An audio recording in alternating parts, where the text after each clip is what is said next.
Hello, everybody. I hope you can hear me. My name is Francisco, and welcome to the Carving the Bible live stream. This is my second live stream. I've changed things around a little bit, hopefully, to make things a little bit easier to see what I'm doing. So I've zoomed in a bit with my cameras on the tablets that I'm carving.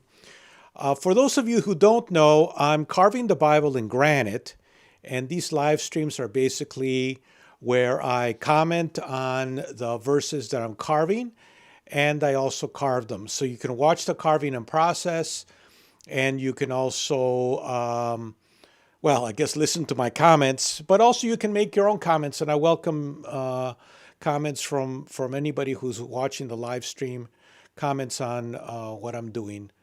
And I hope that you find the whole experience somewhat interesting. So today I'm carving Genesis chapter 18, verses 7 to 20.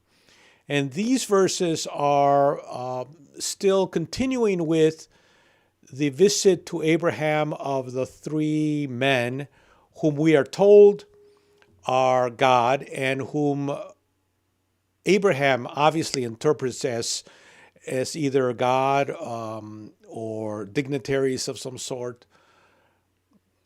The God presents himself as a set of three people that I think many Christians might interpret as God the Father, Jesus, and the Holy Ghost. But I don't think that the people who wrote this in Genesis were thinking about that. I think it was just simply an avatar of God, a way for God to be present without, frightening whoever he's talking to. It's a way that he could communicate. So, without too much complexity, let me read the verses that I'm going to start with. And I'm going to read verses 7 and 8. I'm going to start with that. And these verses are where Abraham is basically being a good host to the three people that arrive at his door. So we're starting with verse 7. And Abraham ran to the herd and took a calf tender and good and gave it to the attendant. And he hastened to dress it. And he took thick and sweet milk and the calf that he had dressed and set it before them. And he stood before them under the tree, and they ate. So there's a couple of things in these two verses that I found interesting. The first is that it all seems to happen very quickly. Abraham runs to the herd, and I sort of envision an older man. We know he's 99, running out to some pasture and getting some of the shepherds or the herdsmen to bring in a calf so that the attendant or whoever it is can butcher it and then can cook it. So all of this must take a lot of time. But in this particular case, it seems like it took very little time. So the story is being compressed by the writer, obviously for storytelling purposes. He doesn't want to dwell on it and doesn't want to say everybody waited until evening for 3 hours for all this to happen. So it's obviously a story made into a story rather than something that's very attentive to the time itself. And the second thing that I think is interesting is that he stood before them under the tree and they ate. So he was like Abraham was waiting on them. He wasn't just their host who was sitting at the table with them while the attendants brought the food and so forth. He stood next to them and watched them eat. So it was like he was the attendant. And I thought both of those things were interesting little clues as to what's happening in these two verses. So I'm going to start by carving these two verses, and then we're going to go from there. I have to put on my equipment because as I carve, the dust that's generated by all of this carving is silica dust, and that's not something that you want to get on you or breathe. So I have to use equipment, and this is what I'm doing now. So while I'm, let me just say, while I'm doing all of this, I won't be able to talk, but please feel free to comment as I do the carving and watch what I'm doing. But I won't be commenting on it. I'll have a little bit of music streaming along because I don't think you want to hear the drill. This is the drill I'm using, and it sounds a lot like a dentist's drill. So for most people, it's not a pleasant sound, and I don't want to stress you by playing it. So I'm not going to have that volume on for that. It's just going to be some music.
it looks like I have a bad bit there that I'm gonna have to replace. So sorry for the delay, but I need to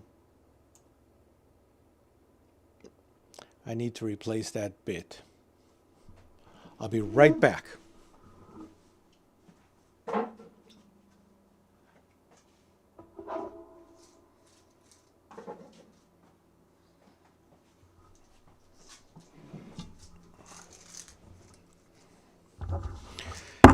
This happens once in a while. I don't know why, but these are diamond bits that I use to do the carving, and for whatever reason, this one stopped digging into the granite. The granite is one of the hardest stones available in in a common marketplace, and but it's very hard, and it really uses up these bits. Usually, I only need one bit per tablet that I'm carving, so one diamond crusted bit will generally last about 12, 13, even up to 15 verses, depending on the length of the verse. But it seems like this bit did not last that long. I don't know why, but hopefully it'll this won't be a recurring problem. Okay, let me get going again.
Okay, so those are the first two verses. I generally just stop every few verses and let my wrist rest a little bit and take a look at the comments, see where we are with those.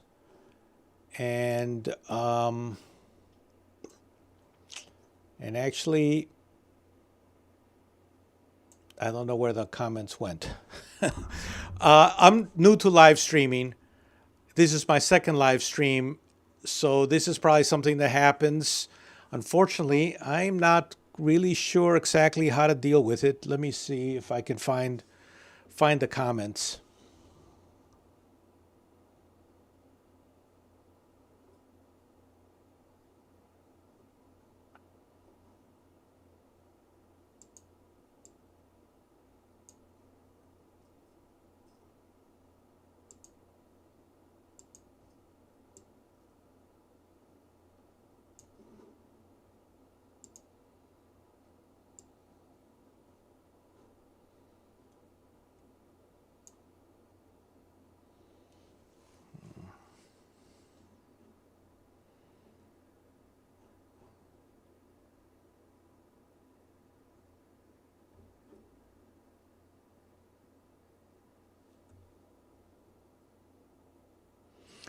Well, right now, I don't think there's any chats, but I mean, any comments in the chat, but even if there were, I don't know where they would be because I can't find them. They were here when I started. The chat box was here, and now it's gone.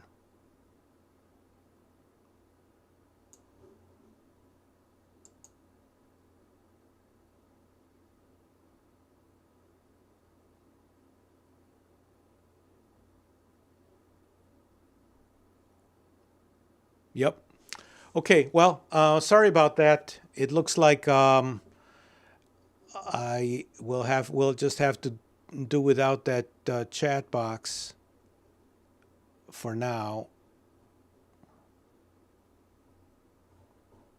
because I don't know how to bring it back.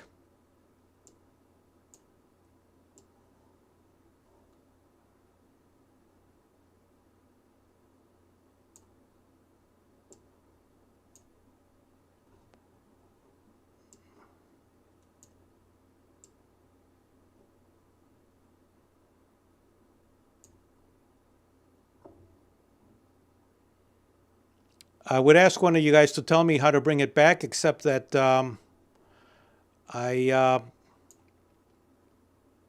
I can't see the comments. Okay. So let's just move forward. The next verses are verses that I'm carving are verses 9 to 11, and let me read them for you. And they said to him, "Where is Sarah your wife?" And he said, "Behold, in the tent." And he said, "I will certainly return to you at this time of the year, and behold, Sarah your wife shall have a son." And Sarah was listening at the tent door which was behind him. Now Abraham and Sarah were old and advanced in age, and it had ceased to be with Sarah after the manner of women. And Sarah laughed within herself, saying, "After I am become old, shall I have pleasure, and my old Lord?" So I think this is really interesting because, as we saw last time, there's a change in number. First, it says, "And they said to him," because there were three men, and then it switches in verse 10 and says, "And he said." There's this going back and forth between singular and plural in the story, which I really find fascinating. That they can sort of live with that type of change.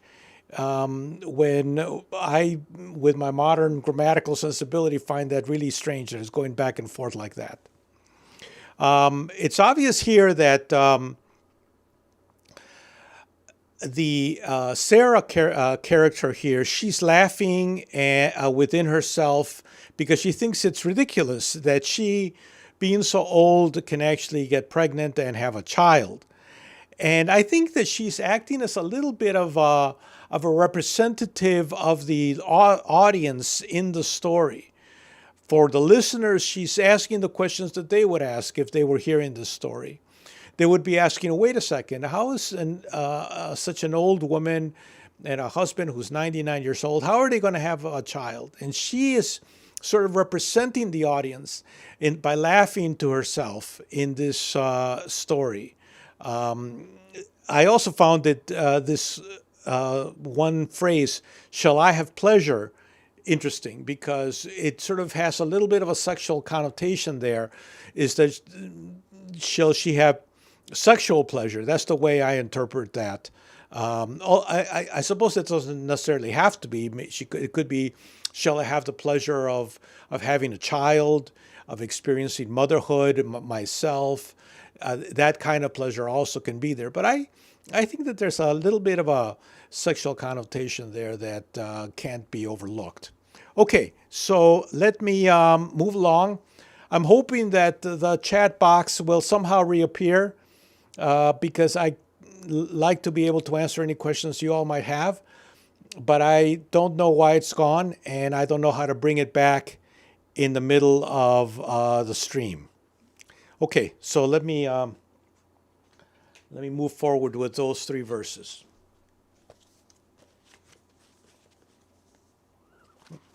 By the way, if you haven't noticed, if you haven't watched these live streams, I'm also carving the verses in Hebrew.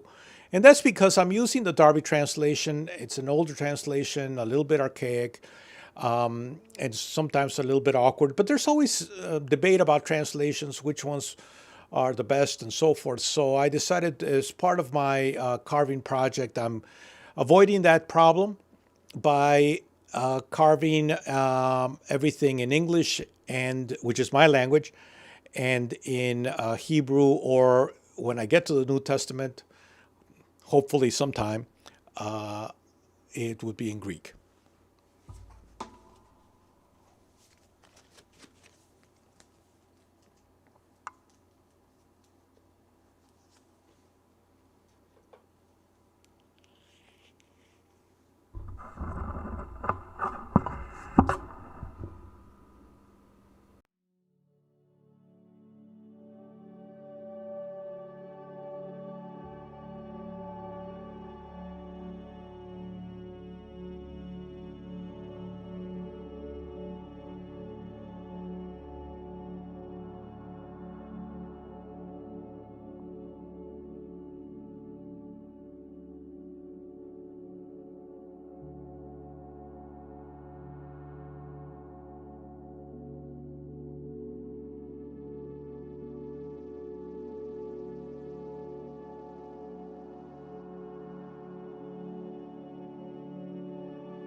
Okay, so those are the next three verses that are carved in. My chat box still has not reappeared. So I think what I'm going to do is I'm going to have to take a little bit of a break to clean my turbine in here. This turbine needs to be cleaned periodically, and I know I need to do that. It'll probably take a minute or so. During that time, I will check to see if I can figure out what's wrong or how to bring back the chat into my screen. But in the meantime, I'll let you watch what I'm doing in case you're interested. I don't know if you are, but maybe you are. I'll let you watch what I'm doing to clean this turbine.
Okay, it looks like I was able to get the chat back. I don't know how I made it disappear, but it looks like I did. So probably my fault. I touched something that I shouldn't have touched or clicked something that I shouldn't have clicked. But anyway, since it's only my second live stream, I expect these little glitches. In any case, I have it back. Let me take a look at the chat and see what's going on in here. Oh, my friend Jaden made a lot of comments. So thank you for commenting on that. I didn't know you were going to be watching, so thank you. I appreciate that. Circle Wedge made a comment.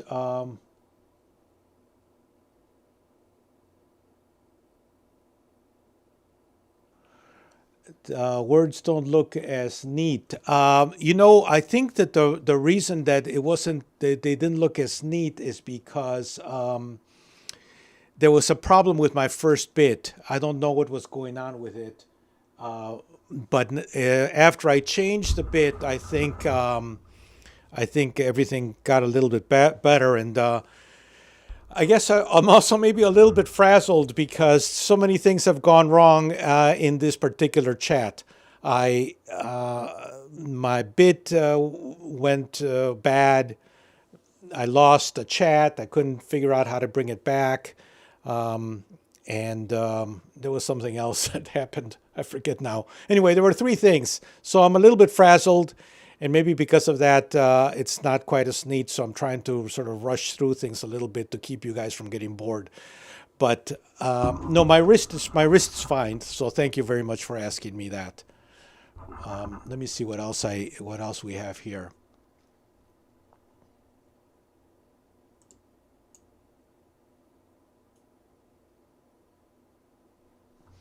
Oh, as far as the comments, no, I don't mind. The comments are fine. Thank you. I appreciate that.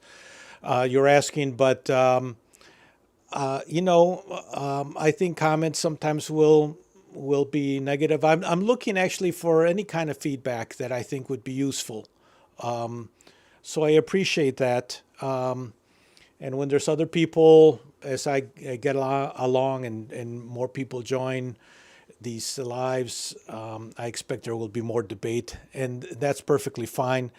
Sometimes you'll agree with comments that I make, and sometimes you won't. That's fine. We don't have to agree on everything, especially when it comes to something like the Bible. Everybody has their own points of view on it and own interpretations. So I don't have any problem as long as everybody's civil, and you seem very civil to me. I think that's great. So no problems there. One of the other things also is I keep the computer rather far away from the carving just because of the silica dust that is all over the place. I have to clean it up, and I don't want the silica dust to get on the keyboard and so forth. And so it's a little bit far away, which sometimes makes it difficult for me to actually see the comments, and I have to get closer to read them. My eyesight is starting to fail me at this distance, so maybe I should, bring my glasses. But I'm already switching so much headgear and everything that. Anyway, let me see what else is being said.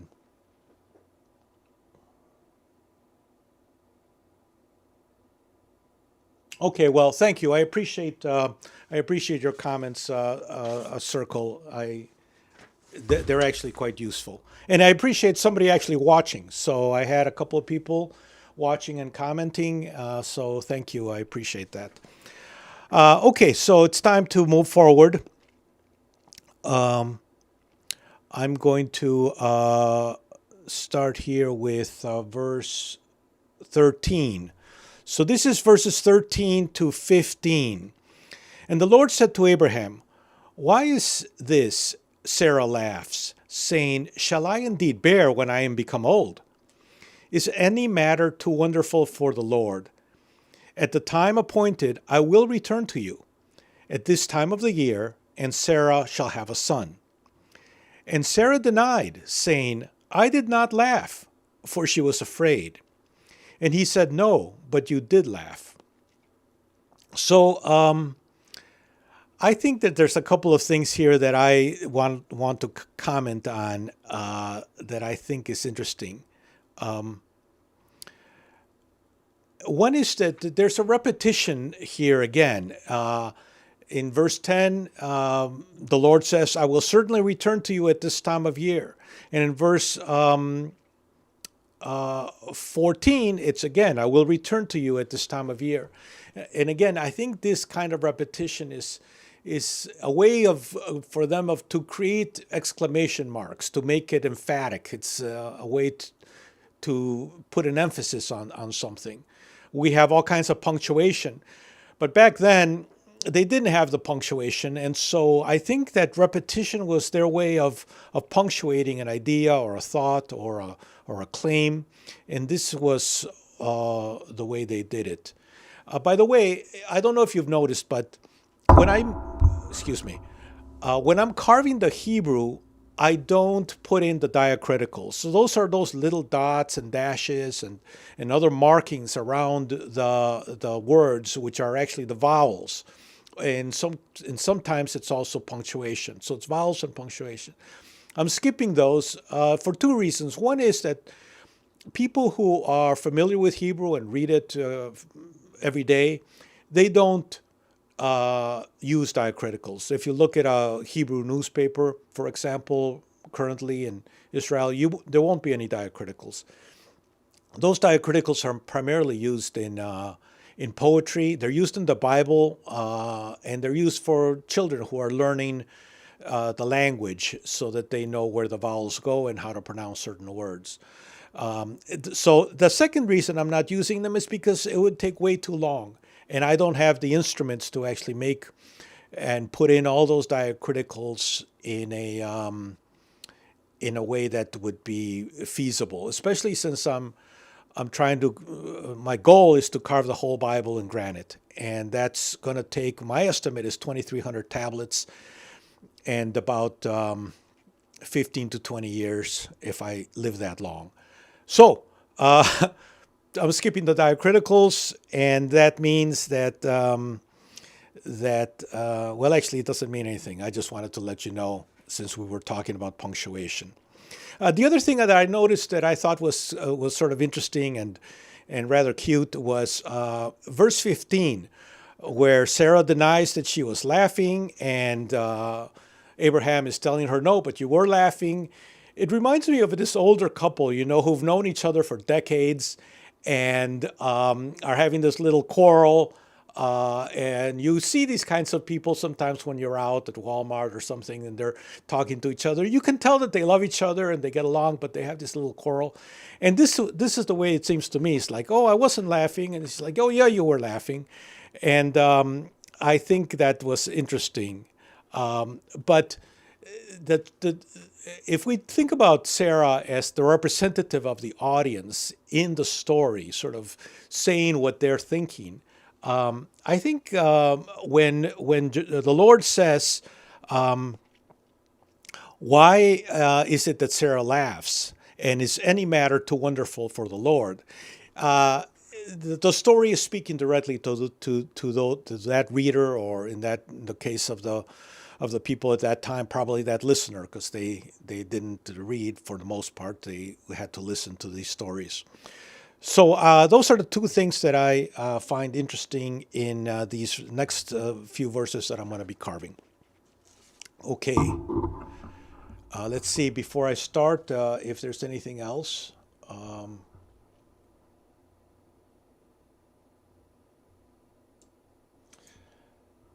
Yeah, actually, I'm going to have a drink myself.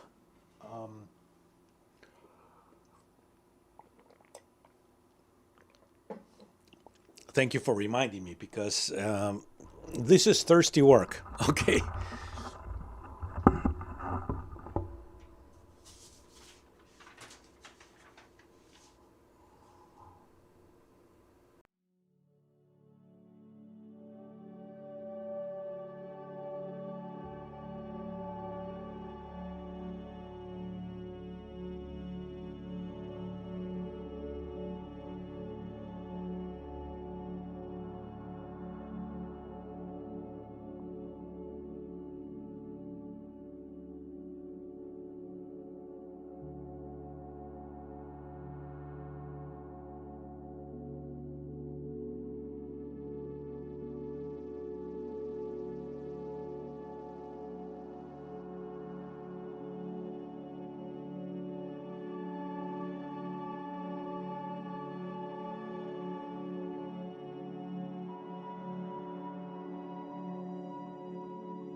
It occurred to me as I was carving the Hebrew that I really ought to take the time to learn Hebrew. I spent so much time writing it out letter by letter that it would make sense for me to actually learn the words and the pronunciations. I would have a perfect time to practice that as I'm carving this. It looks like, oh, there it is. I thought I, it looks like I keep losing the chat. There it is. Okay, great. I don't know why it sometimes disappears, but I have it back. Let's see what you guys are saying.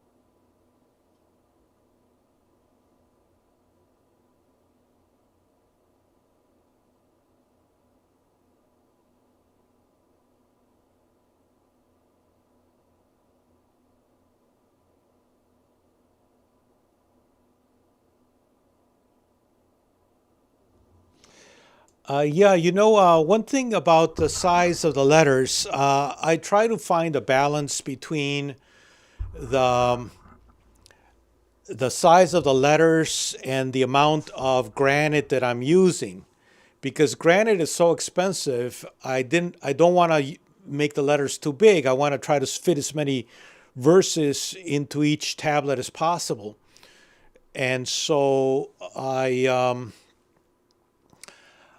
had to find a balance there. If I make it too small, it's all going to become garbled and run together, and I'm going to use tiny drill bits, which will wear out faster. But if I make it too big, then it's going to cost me an arm and a leg in granite.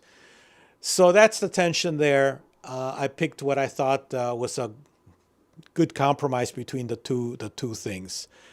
So that's to answer the question. And yeah, I guess they are sort of small compared to my hands.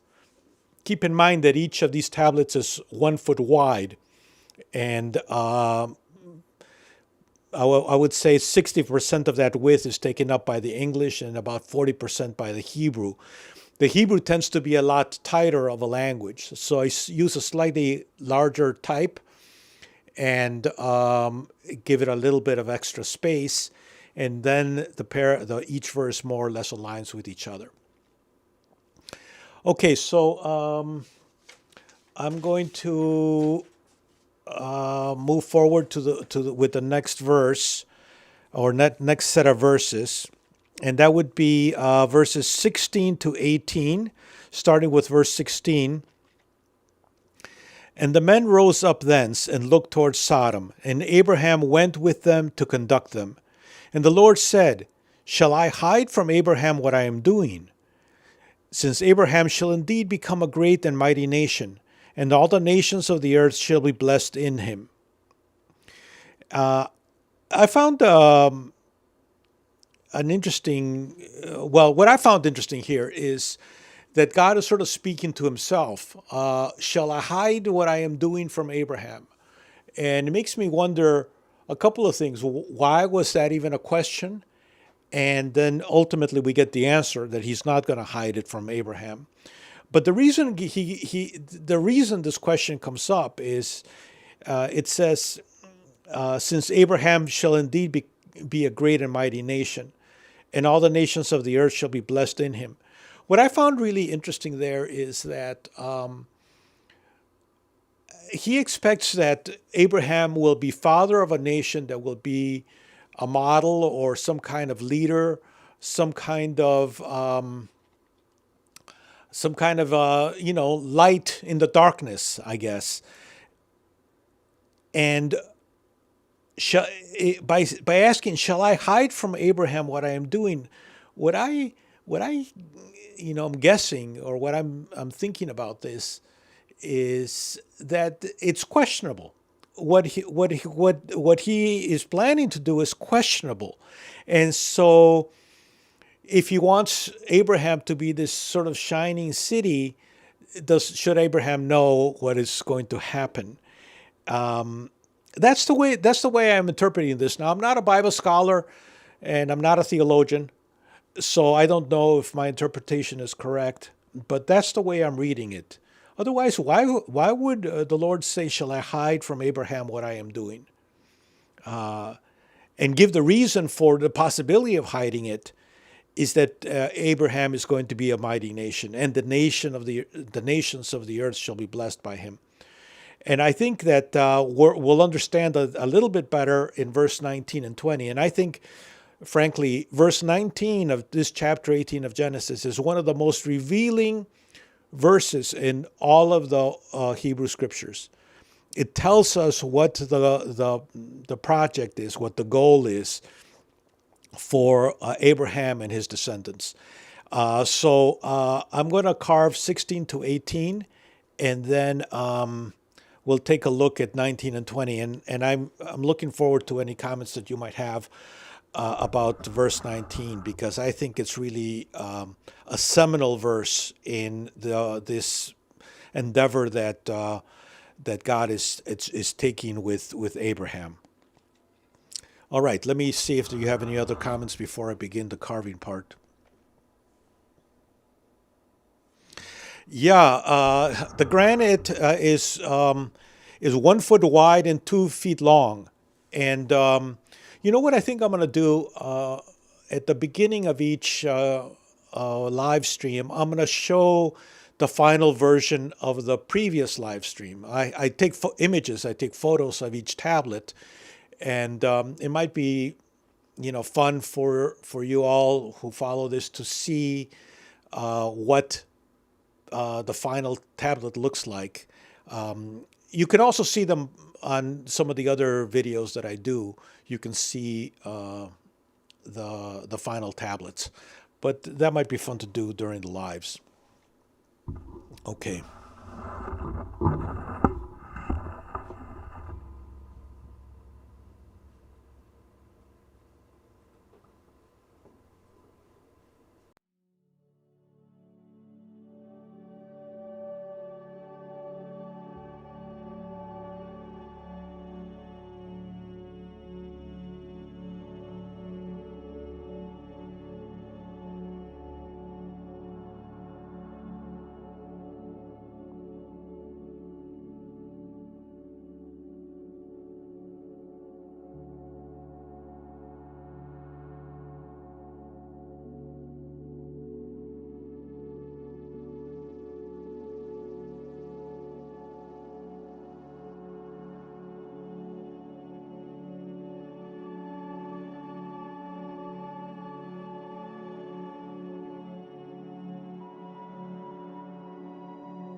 Okay, so first thing, let me see if we have comments in the chat while I was doing the carving.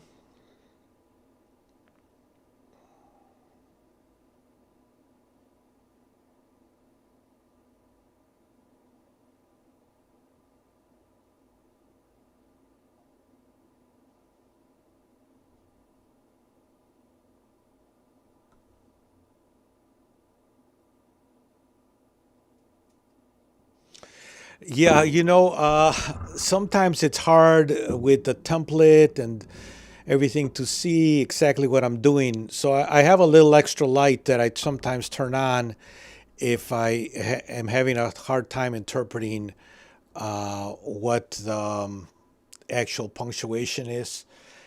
I assume that I'm making some mistakes, especially in the Hebrew, because I don't know it. Probably less so in the English, and in the English, it's probably smaller things like commas or semicolons.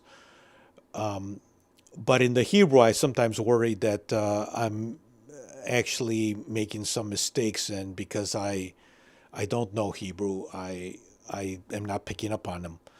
So all I can do is hope that with practice I'll improve and get better. But your comment made me think about that and share that issue.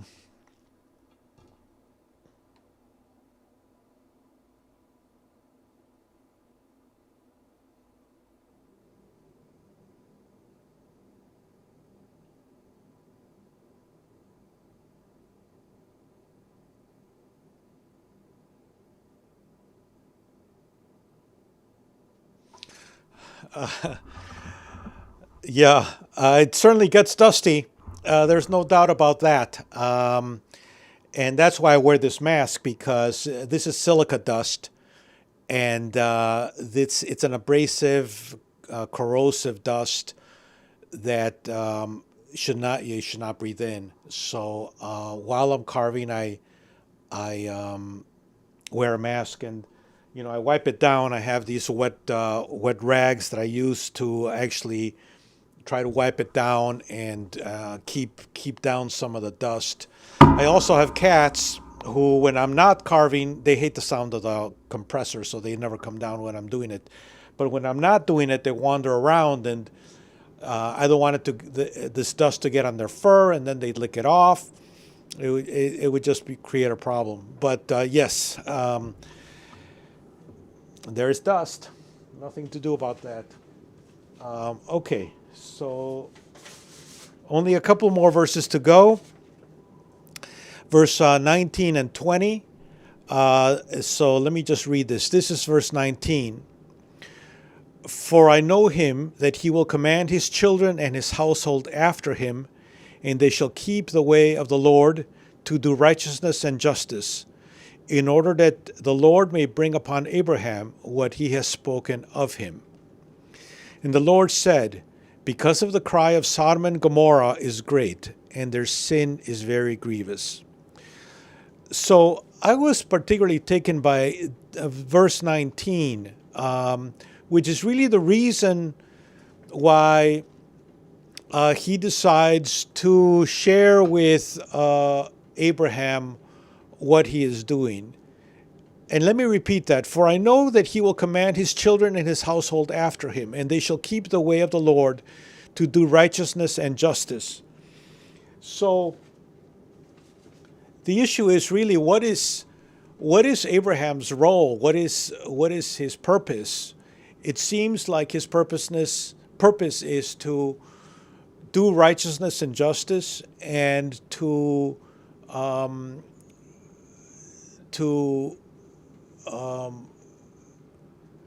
have his progeny, to have his children and all his heirs do the same.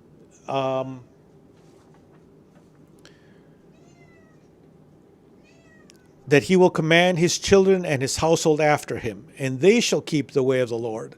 So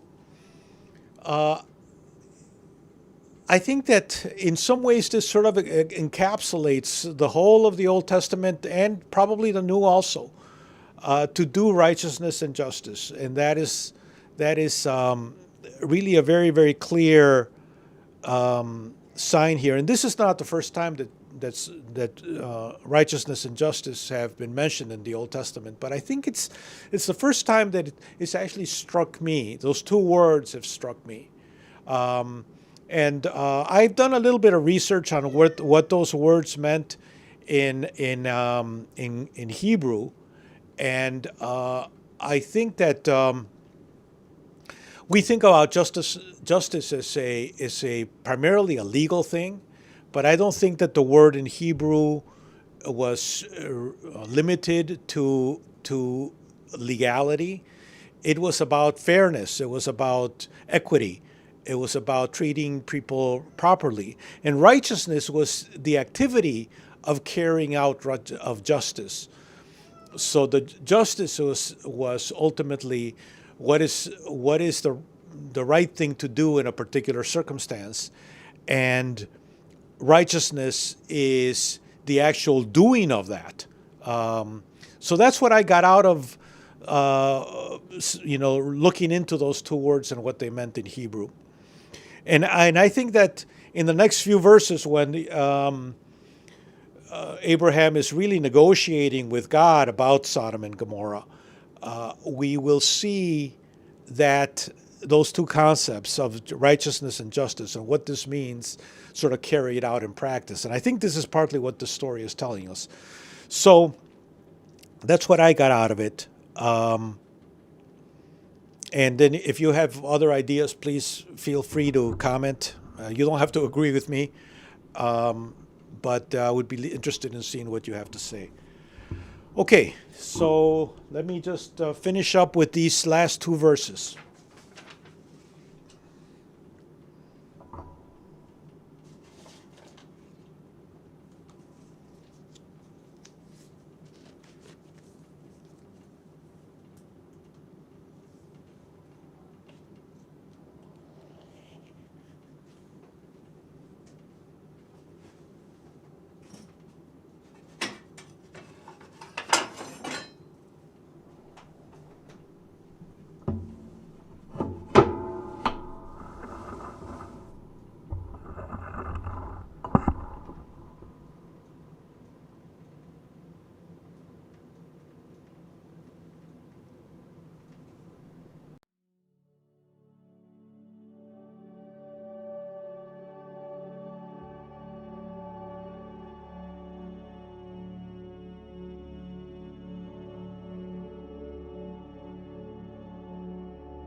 All right, so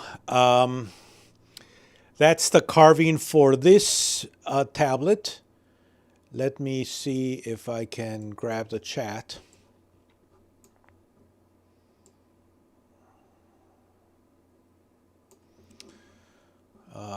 It seems to have disappeared again. I'm going to have to sort that out. That's why sometimes it appears and other times it disappears. I can't say. But let me try.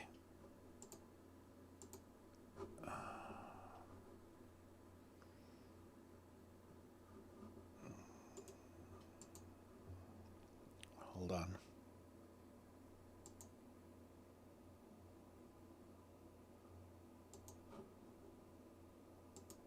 Oh, there it is. Okay.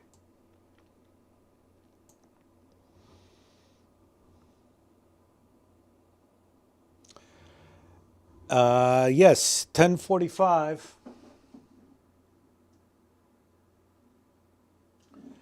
It's 11:45 where I am, but it's late enough. So thank you so much for watching. I really appreciate having at least one person who's viewing this. So thank you. I hope it's something you're getting something out of it. I know that at least for me, I know it takes a long time, but I think about it as a bit of a meditation as I do this word by word going forward. Everything is incremental, but I think that's the way our lives are, isn't it? Okay, so that's all. So thank you very much, and I hope that you'll join me in the next time. One of these times, I'm not sure exactly when, but soon I'll start scheduling them in advance with a specific day, and hopefully that will make it easier for people to find the chat. Okay, thank you so much. Bye bye.